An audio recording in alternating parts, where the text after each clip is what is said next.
Sebanyak 14 korban penipuan penjualan tiket konser Coldplay melalui jasa titip atau Justip melaporkan ke Direktorat Tindak Pidana Siber Barreskrim Polri pada Jumat 19 Mei yang lalu. Para korban umumnya berdomisili di wilayah Jabodetabek. Nilai kerugian yang diderita mereka mencapai 30 juta rupiah.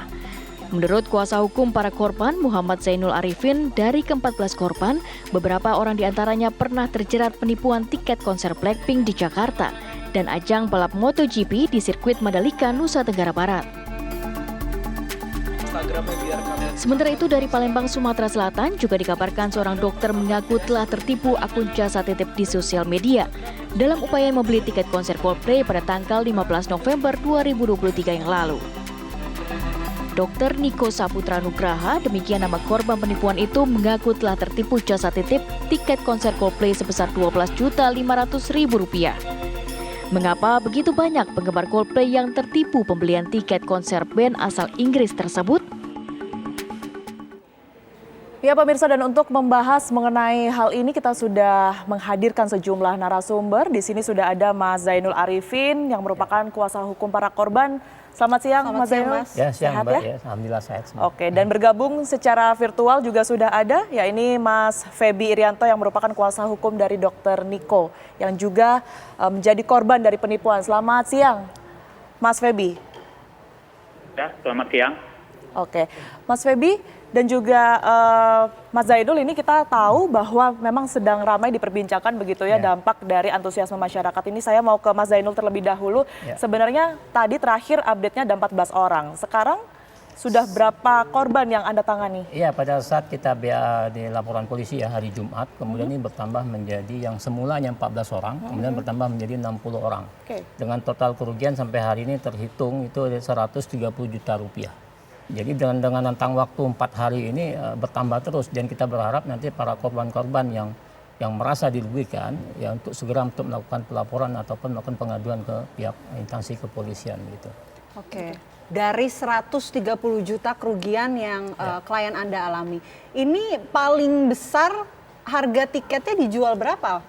Ada kerugian satu orang itu ada 32 juta. 32 juta? 32 juta, dia beli tiket itu kisaran 8 juta rupiah. Untuk kategori? Untuk kategori 1 ya, cap 1 ya. Cat 1 kalau nggak salah 5 juta ya? Ya, karena dia menggunakan Justip, dia karena dia ngefan ya, mau nggak mau dia terpaksa membeli, yang nggak taunya kena penipuan itu. Nah, itu yang kita sangat sesalkan sekali gitu. Oke, saya ke Mas Feby. Mas Feby, kalau dari klien Anda, apa yang kemudian ini menjadikan dirinya tuh cukup yakin begitu akan menggunakan Justip tersebut? Ya, pertama Mbak ya, itu kan kenapa bisa tertipu itu rasa keinginan yang tinggi sebenarnya dari klien kita untuk menghadirkan secara langsung di konser Coldplay kan. Makanya itu ingin mencari tiket secara langsung. Namun secara resmi kan melalui ada fasilitas dari agent dan melalui war itu tidak kebagian. Nah itu. Nah kenapa bisa ke Instagram bisa teryakinkan? Karena penampilan dari Instagramnya itu sangat meyakinkan dari platform maupun dari penilaian-penilaian dari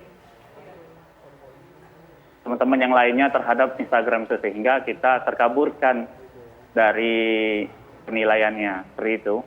Kalau klien Anda sendiri kerugiannya sampai berapa, Mas Feby? Kalau klien kita itu kerugiannya 12.500.000 di tiket CAC 1 dengan 2 tiket. Oke.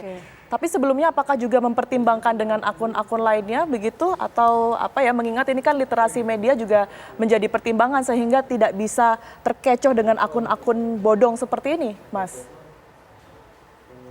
Sebenarnya Mbak, kalaupun memang itu sebenarnya kita dari klien juga sudah terkonfirmasi sebenarnya kan. Tapi karena keinginan tadi dibilang bahwasannya tiket ini akan segera habis, dan komunikasi yang baik dari kami duga penipu ini dari platform Instagram ini yang membuat kita teralihkan.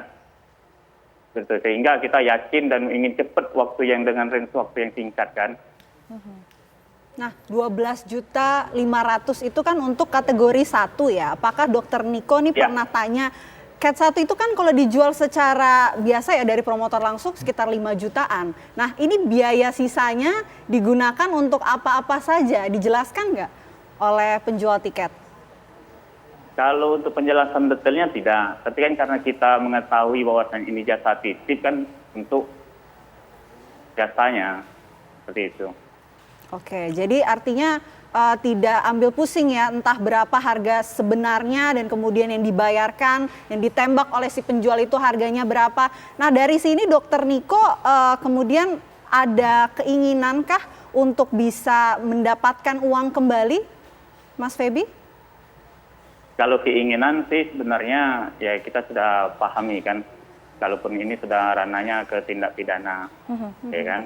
Kalaupun memang ini harapannya sih sebenarnya kalaupun memang uangnya balik ya alhamdulillah. Tapi pada prioritasnya dari klien kita ingin sebenarnya ini edukasi ini tersalurkan, jangan sampai bahasa kita kan panik buying untuk penikmat dari konser Coldplay ini terus terrealisasi dimanfaati oleh oknum-oknum yang tidak bisa dipertanggungjawabkan.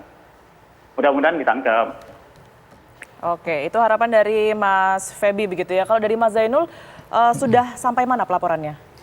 Saat ini sudah masuk dalam proses penyelidikan ya. Salah satunya nanti besok kita pagi nanti akan di BAP oleh kawan-kawan penyidik terkait dengan pengembangan peristiwa pidananya. Nah mungkin setelah besok mungkin ada pemanggilan para saksi yang lain sehingga meramukan peristiwa pidana kemudian akan menemukan para tersangka. Namun barang tentu dari persoalan itu kan ada 3 undang-undang ya yang bisa dikenakan ke pelakunya pada saat kita BAP, yaitu ITE, kemudian ada undang-undang pencucian uang dan juga ada KUHP. Nah, saya melanjut dari rekan saya tadi menyampaikan bahwa apakah ada keinginan para korban untuk dikembalikan uangnya. Barang tentu para korban berharap uang ini dapat dikembalikan. Karena bagaimanapun juga ini ada pasal tindak pidana pencucian uang.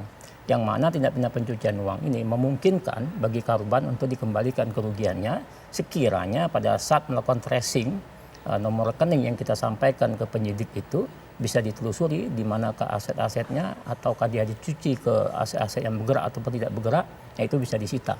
Kemudian setelah disita melalui proses penegakan hukum dan masuk ke proses persidangan dan bisa melalui putusan ingkrah bisa dikembalikan.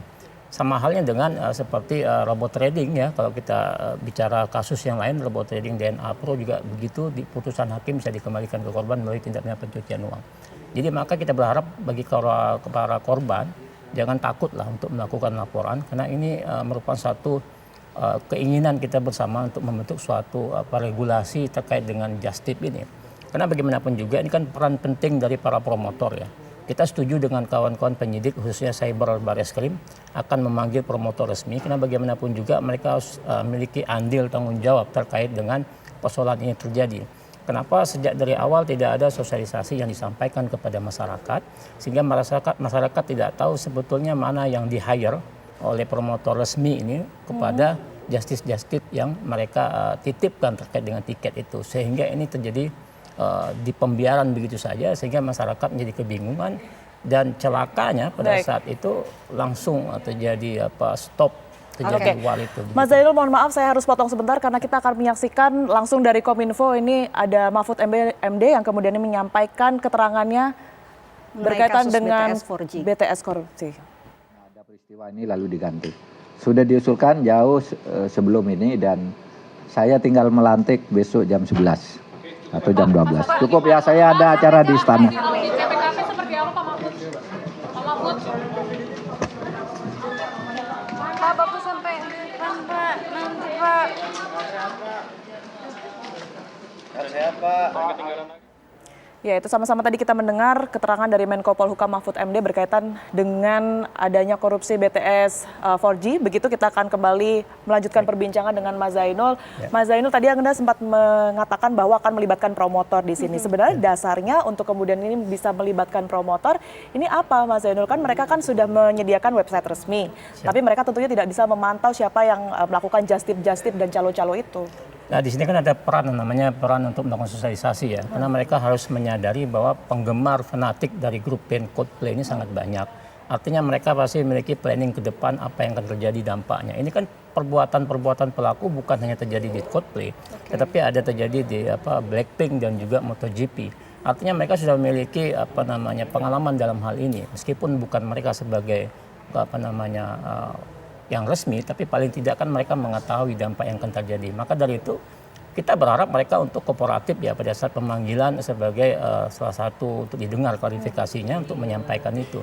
Nah, kita berharap dari proses ini mereka bisa kooperatif dan bisa menyampaikan sehingga ini membantu penyidik mana-mana aja justip yang kira-kira ini yang resmi, yang di-hire, yang dibuat kerjasama dengan promotor resmi ataukah justip yang ilegal. Nah, kalau ini tidak dijelaskan kepada kawan-kawan penyidik, maka kan nanti jadi persoalan bias ya. Nanti penangkapan hukumnya, penegakan hukumnya akan disalah. Maka ini penting. Kemudian kedua, apakah korban-korban ini melakukan transaksi dengan justip yang betul-betul di-hire oleh para promotor resmi ataukah itu ilegal. Nah, maka ini kan harus ditelusuri.